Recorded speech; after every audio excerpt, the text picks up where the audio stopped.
मेरे YouTube पे astronaut पर आपका स्वागत है। नमस्कार, मैं हूं नरेश कुमार। सबसे पहले उन दर्शकों का धन्यवाद जिन्होंने पेज को सब्सक्राइब किया है, पेज के वीडियोस को शेयर कर रहे हैं, लाइक कर रहे हैं और कमेंट बॉक्स में हमें अपनी राय भी लगातार भेज रहे हैं। दोस्तों, आज के वीडियो में बात करेंगे तुला लगन के उन जातकों की जो स्टॉक मार्केट में इन्वेस्ट करते हैं। यहाँ पर बात तुला लगन की होगी, तुला राशि की नहीं होगी, क्योंकि यदि हम इसको राशि के हिसाब से कैलकुलेट करने की कोशिश करेंगे तो चीज़ें थोड़ी सी डिफरेंट हो जाती हैं। जब भी किसी कुंडली का विचार किया जाता है तो लगन से ही विचार किया जाता है, तो तुला लगन के जातकों की बात होगी। तुला लगन के जातकों को बाजार में काम करना चाहिए। ऐसे कौन से जातकों को काम करना चाहिए, कौन से जातकों को काम नहीं करना चाहिए, ये जब आप वीडियो देखेंगे तो वीडियो देखने के बाद आपको अपनी कुंडली खुद आप एनालाइज कर पाएंगे कि क्या बाजार आपके लिए है या नहीं है। खासतौर पर जो इंट्राडे में काम करते हैं या जो फ्यूचर इंडेक्स में काम करते हैं या एमसीएक्स में काम करते हैं, क्रिप्टो में काम करते हैं, ये वीडियो देखने के बाद आपको आइडिया हो जाएगा कि आपकी कुंडली में वैसे योग बनते हैं या नहीं बनते। तो जब स्टॉक मार्केट में काम करते हैं तो सबसे इंपॉर्टेंट रोल जो है वो चंद्रमा का होता है। चंद्रमा मन का कारक होता है। ग्रीड एंड फियर दोनों ही आपका मन से आता है। तो चंद्रमा की स्थिति जरूर चेक करेंगे। कोई भी कुंडली है, कोई भी लगन है, तो उसकी स्थिति जो है वो जरूर चेक करनी चाहिए। तो तुला लगन में कैसे पता लगेगा कि आपका चंद्रमा मजबूत है या चंद्रमा कमजोर है? तो चंद्रमा की आइडियल दूरी सूर्य से लगभग 100 डिग्री के आसपास होनी चाहिए, तब आपका चंद्रमा जो है वो मजबूत होता है।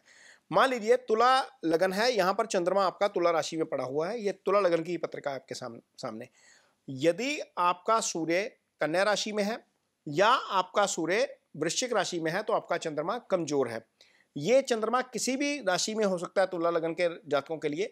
मैं ये समझाने के तौर पर बोल रहा हूं कि आपका यदि तुला लगन है और चंद्रमा कहीं पर भी पड़ा, मान लीजिए तुला लगन है और आपका चंद्रमा पड़ा हुआ है कर्क राशि में दशम भाव में, यदि सिंह राशि में सूर्य आ जाएगा या मिथुन राशि में सूर्य आ जाएगा तो भी चंद्रमा आपका वीक हो जाएगा, क्योंकि ये सूर्य के बिल्कुल करीब आ जाएगा चंद्रमा।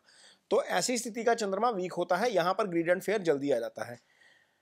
मान लीजिए आपका चंद्रमा पड़ा हुआ है 10 राशि में, यहां पर तुला लगन की पत्रिका है और 10 राशि का ही चंद्रमा, मान लीजिए मकर राशि का चंद्रमा है, उसके सामने सूर्य पड़ा हुआ है कर्क राशि में, तो ये चंद्रमा मजबूत हो जाएगा। ये लगभग पूर्णिमा का ही जन्म हो जाएगा। मान लीजिए सूर्य यहां पर नहीं है, सूर्य तुला राशि में ही है, तो तुला राशि का सूर्य और मकर राशि का चंद्रमा है तो भी स्थिति ठीक है, क्योंकि यहां पर डिस्टेंस 100 डिग्री के आसपास का बन जाएगा।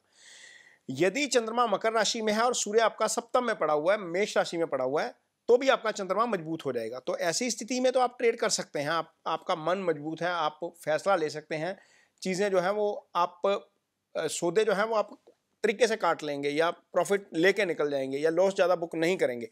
तो ये स्थिति चंद्रमा की आपके लिए अच्छी है। यदि आपका चंद्रमा तुला राशि की मैं पत्रिका बता रहा हूँ, तो किसी भी जगह पर चंद्रमा रख के उससे देख लीजिए, यदि सूर्य चौथे भाव में है या 10वें भाव में है या 9वें भाव में या पंचम भाव में है तो चंद्रमा नॉर्मली मजबूत हो जाता है। जो बड़े इन्वेस्टर हैं, वारेन बफेट की कुंडली का हम एनालाइज करते हैं, उनकी कुंडली में भी चंद्रमा सूर्य से 4 घर आगे है, यानी कि वो जो डिस्टेंस है वो लगभग 99 डिग्री का है सूर्य और चंद्रमा का। यदि हम राकेश झुंझुनवाला जी की कुंडली का विश्लेषण करते हैं तो वहाँ पर सूर्य और चंद्रमा एक दूसरे से 9-5 के एक्सिस पे पड़े हुए हैं, यानी कि 9th भाव में उनके सूर्य है और उनका चंद्रमा पंचम भाव में है सूर्य से, में इस तरह की कॉम्बिनेशन है। तो यहाँ पर डिस्टेंस बनता है 130 डिग्री का। तो ये दोनों निवेशक जो है वो काफ़ी सक्सेसफुल रहे हैं बाजार में। ये सिर्फ एक पैरामीटर है, लेकिन बाकी पैरामीटर हैं तुला लगन के लिए। सबसे पहला पैरामीटर तो यह है कि आपका 12वां भाव स्ट्रॉन्ग होना चाहिए। 12वां भाव स्पेकुलेशन का भाव है। जितने भी लोग इंट्राडे ट्रेड करते हैं, फ्यूचर में काम करते हैं, एमसीएक्स में काम करते हैं, बिटकॉइन में काम करते हैं, उन सबका 12वां भाव स्ट्रॉन्ग होना चाहिए। 12वां भाव स्पेकुलेशन का भाव है। मान लीजिए 12वें में शनि बैठे हैं, चौथे भाव में राहु बैठे हैं, पंचम में मंगल बैठे हैं, तो 12वां भाव ज़्यादा पीड़ित हो जाएगा, क्योंकि राहु की भी दृष्टि शनि के ऊपर जाएगी, मंगल की भी दृष्टि शनि के ऊपर जाएगी। मंगल छठे में बैठेंगे तो भी शनि को देखेंगे। तो यहाँ पर यदि 3 पाप ग्रहों के प्रभाव में 12वां भाव आपका आ गया तो निश्चित तौर पर बाजार आपके लिए नहीं है। स्पेकुलेशन मत करिए। आप इन्वेस्टर हो सकते हैं लेकिन स्पेकुलेटर नहीं हो सकते। जो बाजार में ट्रेडिंग होती है, जो फ्यूचर में काम होता है या ऑप्शंस में काम होता है, वो सारा स्पेकुलेशन का काम है। उससे आपको दूर रहना चाहिए यदि ये स्थिति आपकी कुंडली में है। दूसरा, फिर ग्रहों की बड़ी भूमिका आ जाती है। आपका आय स्थान कैसा है, आपका धन स्थान कैसा है, आपका पंचम स्थान जहां से इजी गेंस देखा जाता है वो कैसा है। तो हमने चंद्रमा की बात कर ली, हमने 12वें भाव की बात कर ली। अब देखेंगे 11वां भाव और दूसरा भाव आपका कैसा है। तो यदि जैसे ये तुला लगन की पत्रिका है तो सूर्य आपकी कुंडली में 11th हाउस का लॉर्ड हो जाएगा, यहाँ पर सिंह राशि आ जाएगी और मंगल आपका बन जाएगा धन भाव का स्वामी। यदि सूर्य और मंगल पीड़ित हैं कुंडली में, मान लीजिए सूर्य अष्टम में पड़ा है, सूर्य 12 में पड़ा है, सूर्य छठे में पड़ा है, तो वीक हो जाएगा। हालांकि पाप ग्रह का छठे जाना अच्छा होता है, लेकिन अष्टम 12 में बैठा सूर्य तो इवेंचुअली वो वीक हो ही जाएगा। और उसके ऊपर यदि राहु का प्रभाव है या फिर वो शनि के प्रभाव में या मंगल के प्रभाव में है तो भी वो वीक हो जाएगा। तो यहाँ पर यदि सूर्य की स्थिति खराब है तो आपका आय वाला स्थान आपका खराब हो जाएगा, आय स्थान का स्वामी खराब हो जाएगा। मान लीजिए 11वें भाव के ऊपर पाप ग्रह है, जैसे पंचम का मैंने बताया था कि मंगल यहाँ पर बैठा हो तो 11वें को देखेगा। और यदि आपका राहु सप्तम में पड़ा है तो भी वो तो भी वो 11वें भाव को पीड़ित कर देगा। तो 12वां भाव देखेंगे, 11वां भाव आय का भाव है, उसके ऊपर यदि 2 पाप ग्रहों का प्रभाव है तो भी वो पीड़ित हो जाएगा। मंगल यदि आपका पीड़ित हो जाए, मान लीजिए मंगल आपका राहु केतु एक्सिस में फंस गया या मंगल अष्टम में चला गया और राहु आपका 12 में पड़ा हुआ है, उसके ऊपर दृष्टि दे रहा है, तो भी आपके लिए स्थिति खराब हो जाएगी, क्योंकि आय भाव भी पीड़ित हो गया, धन भाव का स्वामी भी पीड़ित हो गया। तो ऐसी स्थिति में बाजार से आप गेन नहीं ले पाएंगे।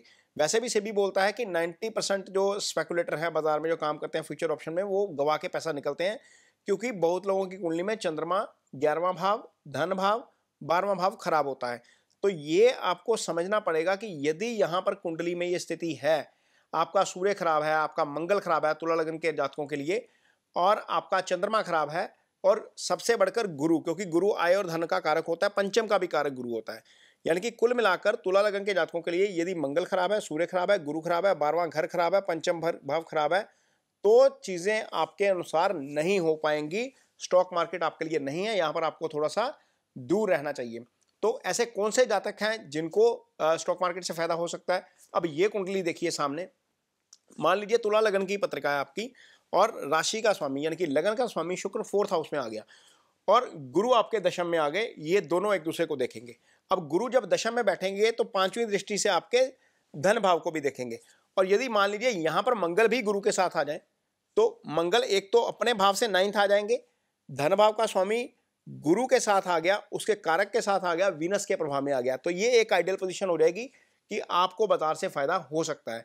और मान लीजिए सूर्य भी आपका जो है वो लगन में आ जाए और चंद्रमा आपका सप्तम में आ जाए, तो यहाँ पर क्या स्थिति हो जाएगी, आपके 11वें भाव का स्वामी लगन में बैठ गया जो आय का स्थान है, चंद्रमा की उसके ऊपर दृष्टि हो जाएगी और चंद्रमा यहाँ पर मजबूत हो जाएगा। तो ये आइडियल कुंडली हो जाएगी तुला लगन के लिए यदि चंद्रमा सप्तम में है, सूर्य आपका लगन में है, गुरु आपका जो है वो मंगल के साथ दशम में है और शुक्र आपका 4th हाउस में है। तो ये एक आइडियल पोजीशन हो जाएगी मार्केट से फायदा लेने वाली। यदि ऐसी स्थिति नहीं है, जो पहले वाली कॉम्बिनेशन बताए हैं वैसे हैं, तो आपको बाजार में नहीं आना चाहिए। मान लीजिए मंगल नहीं भी है, यहाँ पर मंगल भाग्य स्थान में भी पड़ा है, तो गुरु के साथ नहीं भी है तो भी चल जाएगा, तो भी आप फायदा ले जाएंगे। चंद्रमा आपका मजबूत होना चाहिए, गुरु आपका मजबूत होना चाहिए, धन भाव का स्वामी, आय भाव का स्वामी आपका मजबूत होना चाहिए। यदि ये चीजें ठीक हैं तो बाजार आपके लिए है, अदरवाइज बाजार में स्पेकुलेशन मत करिए, जबरदस्ती मत घुसिए। बहुत सारे ट्रेडर होते हैं, महीने में 20-21 दिन की ट्रेडिंग होती है और 20-21 दिन ही उन्हें ट्रेड लेना होता है, वो आपसे चंद्रमा ही करवाता है, आपका मन नहीं मानता मैं आज ट्रेड लेकर ही हटूंगा, तो वो जो ट्रेड लेके हटने वाला काम है ना, वो नुकसान देने वाला काम ज्यादा है। वहां पर आपको थोड़ा सा हौसला करना पड़ेगा, वो आप में जो पेशेंस आएगा वो चंद्रमा की स्थिति से ही आएगा। तो ये वीडियो आपको कैसा लगा इस पर कमेंट बॉक्स में अपनी राय जरूर दीजिए। यदि ये वीडियो अच्छा लगे तो इसे शेयर जरूर करिए, पेज को सब्सक्राइब जरूर करिए। इसके साथ ही मुझे दीजिए इजाजत, नमस्कार।